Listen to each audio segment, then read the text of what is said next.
মানুষগুলোর উপর ভরসা করে তুমি সবকিছু করবে, একদিন ওই মানুষগুলোই তোমাকে ভেঙে চুরমার করে ফেলবে। আসসালামু আলাইকুম বন্ধুরা, এটা আমাদেরই গল্প নাটকের 40 নাম্বার পর্বটি দেখার পর আমরা সবাই অবাক হয়ে গেছি। সম্পর্কে ভাঙন এবং ভুল বুঝাবুঝি ও লুকানো সব মিলিয়ে গল্পটা এখন টান টান অবস্থায়। তো আজকের ভিডিওতে আমরা কথা বলবো আগামী 41 নাম্বার পর্বে ঠিক কি কি ধামাকা আসতে যাচ্ছে। তাছাড়াও আমরা এটা বলে দিব আগামী 41 নাম্বার পর্বটি ঠিক কখন এবং কবে ইউটিউবে আপলোড করা হবে। বন্ধুরা, আপনারা যদি আমাদের চ্যানেলের নতুন দর্শক হয়ে থাকেন তাহলে অবশ্যই আমাদের চ্যানেলটি সাবস্ক্রাইব করে পাশে থাকা বেল আইকনটি বাজিয়ে দিবেন। বন্ধুরা, আমরা তো দেখেছি ফাহাদের অতিরিক্ত লোভের কারণে তার বাড়িটি বিক্রি করে দিয়েছে। আমরা অন্যদিকে এটাও দেখেছি যে সাইরার সাথে ফাহাদের সম্পর্ক ঠিক ভালো যাচ্ছে না।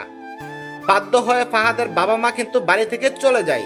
বন্ধুরা, আপনারা কে কোন জেলা থেকে আমাদের ভিডিওটি দেখছেন তা অবশ্যই কমেন্ট করে জানাতে বলবেন না যেন। বন্ধুরা, একদিকে ফাহাদের সাথে সম্পর্ক ভালো যাচ্ছে না সাইরার, অন্যদিকে মেহেরিন ও সামির কিন্তু ভালোই যাচ্ছে।